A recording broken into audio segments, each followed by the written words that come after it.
28 अक्टूबर को 4 शुभ योगों में शरद पूर्णिमा मनाई जाएगी। इस दिन चंद्र ग्रहण भी लगेगा। शरद पूर्णिमा पर लोग आसमान के नीचे खीर रखते हैं। क्या इस बार ग्रहण में खीर रख सकेंगे या नहीं? हिंदू धर्म में पूर्णिमा तिथि का विशेष महत्व बताया गया है। पौराणिक मान्यता है कि हर माह पूर्णिमा तिथि पर व्रत रखने से देवी लक्ष्मी प्रसन्न होती है। वहीं सभी पूर्णिमा व्रत में भी शरद पूर्णिमा तिथि को सर्वोत्तम माना गया है और इस दिन देवी लक्ष्मी के साथ साथ चंद्रदेव की पूजा की जाती है। हिंदू पंचांग के अनुसार इस साल शरद पूर्णिमा 28 अक्टूबर को मनाई जाएगी और इस दिन रात में चंद्र ग्रहण लगने के कारण इस तिथि का महत्व बढ़ गया है।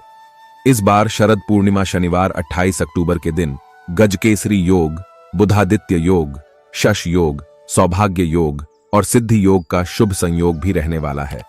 28 अक्टूबर को लगने वाले इस ग्रहण के वक्त कई शुभ योग बने हैं। इनके प्रभाव से ग्रहण का अशुभ प्रभाव कम हो जाएगा। उस वक्त चंद्रमा भी मेष राशि में होंगे और गुरु पहले से ही यहां विराजमान है। इस तरह गुरु और चंद्रमा मिलकर मेष राशि में गजकेसरी योग बना रहे हैं। कन्या राशि में स्थित सूर्य, मंगल और बुध की शुभ दृष्टि भी इन पर रहेगी। इसके अलावा ग्रहण के शुरू होने के वक्त सिद्ध योग भी लग जाएगा और शनि भी अपनी मूल त्रिकोण राशि कुंभ में बैठकर शश नामक राजयोग बनाएंगे। सूर्य और बुध भी कन्या राशि में बुधादित्य राजयोग बना रहे हैं। चंद्र ग्रहण में आसमान के नीचे कैसे रखें खीर? चंद्र ग्रहण के मोक्ष के बाद खुले आसमान के नीचे आप खीर रख सकते हैं। आप खीर बनाने के लिए गाय के दूध में सूतक काल शुरू होने के पहले कुशा डाल दें, फिर उसे ढककर रख दें। इससे सूतक काल के दौरान दूध शुद्ध रहेगा। बाद में आप इसकी खीर बनाकर भोग लगा सकेंगे। इस दौरान खीर बनाने की प्रक्रिया ग्रहण खत्म होने के बाद शुरू की जाएगी।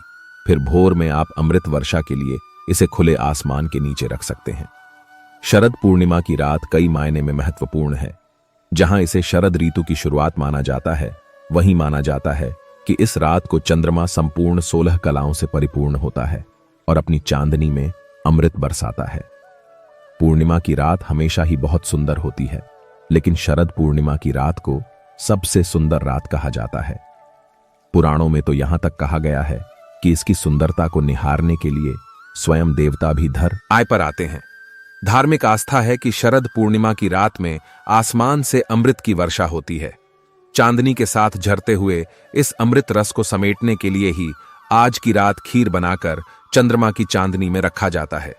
इसी वजह से लोग इस पूरी रात्रि को खीर बनाकर चांदनी में रख देते हैं ताकि उसे प्रसाद के रूप में सुबह स्नान करके खाने के बाद निरोग हो पाएं। ज्योतिषाचार्य ने बताया कि पौराणिक मान्यता है कि इस खीर में अमृत का अंश होता है जो आरोग्य, सुख प्रदान करता है। इसलिए स्वास्थ्य रूपी धन की प्राप्ति के लिए शरद पूर्णिमा के दिन खीर जरूर बनानी चाहिए और रात में इस खीर को खुले आसमान के नीचे जरूर रखना चाहिए। इसी के साथ आर्थिक संपदा के लिए शरद पूर्णिमा को रात्रि जागरण का विधान शास्त्रों में बताया गया है। यही कारण है कि इस रात को जागृति यानी कोजागरा की रात भी कहा गया है। कोजागृति और कोजागरा का अर्थ होता है कि कौन जाग रहा है।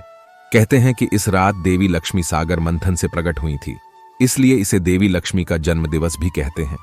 अपने जन्मदिन के अवसर पर देवी लक्ष्मी पृथ्वी पर भ्रमण के लिए आती है, इसलिए जो इस रात देवी लक्ष्मी और भगवान विष्णु की पूजा करते हैं उन पर देवी की असीम कृपा होती है।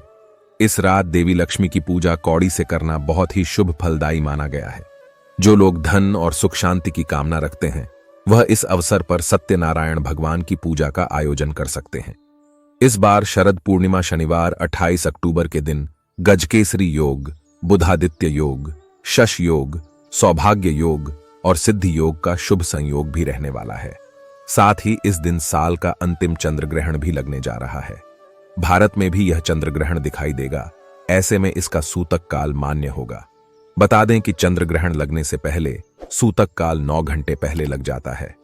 28 अक्टूबर के दिन पूर्णिमा तिथि आरंभ सुबह 4:18 से हो रहा है। पूर्णिमा तिथि 29 तारीख को 1:54 पर समाप्त हो जाएगी।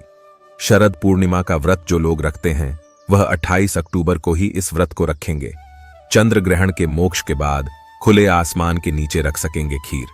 ज्योतिषाचार्य ने बताया कि इस साल शरद पूर्णिमा पर आपको सावधानी बरतने की आवश्यकता रहेगी, क्योंकि इस बार शरद पूर्णिमा पर शाम 4 बजे सूतक लग जाएगा। ऐसे में चंद्र ग्रहण तक खीर बनाना निषेध रहेगा। ऐसे में आप खीर बनाने के लिए एक गाय के दूध में सूतक काल शुरू होने के पहले कुशा डाल दें, फिर उसे ढक कर रख दें। इससे सूतक काल के दौरान दूध शुद्ध रहेगा। इसके बाद में आप इसकी खीर बनाकर भोग लगा सकेंगे। इस दौरान खीर बनाने की प्रक्रिया ग्रहण खत्म होने के बाद शुरू की जाएगी। फिर भोर में आप अमृत वर्षा के लिए इसे खुले आसमान के नीचे रख सकते हैं। चंद्र ग्रहण का समय क्या रहेगा? ज्योतिषाचार्य के अनुसार ग्रहण का स्पर्श रात 1:05 पर, ग्रहण का मध्य रात्रि 1:44 पर, ग्रहण का मोक्ष रात्रि 2:24, ग्रहण का सूतक दोपहर 4:05 तक रहने वाला है। ज्योतिषाचार्य ने बताया कि हिंदू धर्म में चांद का भी अधिक महत्व होता है और शरद पूर्णिमा के दिन चांद की रोशनी पड़ने से हमारे जीवन में शांति आती है। चांद की रोशनी को हमारे स्वास्थ्य के लिए भी लाभकारी माना जाता है, इसलिए इस रात आसमान के नीचे खीर बनाकर रखी जाती है। इसके बाद में इसका सेवन करने से हमें औषधीय गुण भी प्राप्त होते हैं। ज्योतिषाचार्य ने बताया कि नेचुरोपैथी और आयुर्वेद विशेषज्ञों के अनुसार शरद पूर्णिमा की शुरुआत ही वर्षा ऋतु के अंत में होती है। इस दिन चांद धरती के सबसे करीब होता है। रोशनी सबसे ज्यादा होने के कारण इनका असर भी अधिक होता है। इस दौरान चांद की किरणें जब खीर पर पड़ी ढहती हैं तो उस पर भी इसका असर होता है। रात भर चांदनी में रखी हुई खीर शरीर और मन को ठंडा रखती है, ग्रीष्म ऋतु की गर्मी को शांत करती है और शरीर की रोगों से लदे डहाने की क्षमता को बढ़ाती है। यह पेट को ठंडक भी पहुंचाती है। श्वास के रोगियों को इससे फायदा होता है, साथ ही आंखों की रोशनी भी बेहतर होती है। शरद पूर्णिमा का अगर आप लोग व्रत करते हैं तो आइए जानते हैं व्रत की विधि। ज्योतिषाचार्य ने बताया कि पूर्णिमा के दिन सुबह इष्ट देव का पूजन करना चाहिए। इंद्र और महालक्ष्मी जी का पूजन करके घी के दीपक जलाकर उसकी गंध पुष्प आदि से पूजा करनी चाहिए। ब्राह्मणों को खीर का भोजन कराना चाहिए और उन्हें दान दक्षिणा प्रदान करनी चाहिए। लक्ष्मी प्राप्ति के लिए इस व्रत को विशेष रूप से किया जाता है। इस दिन जागरण करने वालों की धन संपत्ति में वृद्धि होती है। रात को चंद्रमा को अर्घ्य देने के बाद ही भोजन करना चाहिए। मंदिर में खीर आदि दान करने का विधि विधान है। ऐसा माना जाता है कि इस दिन चांद की चांदनी से अमृत बरसता है। ज्योतिषाचार्य के अनुसार शरद पूर्णिमा की रात जब चारों तरफ चांद की शनि बिखरती है, उस समय मां लक्ष्मी आपकी इच्छाओं को पूरा करने आती है, आपको धन का लाभ करती है। मां लक्ष्मी को सुपारी बहुत पसंद है। सुपारी का इस्तेमाल पूजा में करें। पूजा के बाद सुपारी पर लाल धागा लपेटकर उसको अक्षत, कुमकुम, पुष्प आदि से पूजन करके उसे तिजोरी में रखने से आपको धन की कभी कमी नहीं होगी। शरद पूर्णिमा की रात भगवान शिव को खीर का भोग लगाएं। खीर को पूर्णिमा वाली रात छत पर रखें। भोग लगाने के बाद उस खीर का प्रसाद ग्रहण करें। उस उपाय से भी आपको कभी पैसे की कमी नहीं होगी। शरद पूर्णिमा की रात को हनुमान जी के सामने चौमुखा दीपक जलाएं। इससे आपके घर में सुख शांति बनी रहेगी। तो दोस्तों, आज के लिए बस इतना ही। मिलते हैं अगले वीडियो में। वीडियो को अपने दोस्तों के साथ अवश्य शेयर करें और कमेंट में जय लक्ष्मी माता जरूर लिखें। आप सभी का धन्यवाद।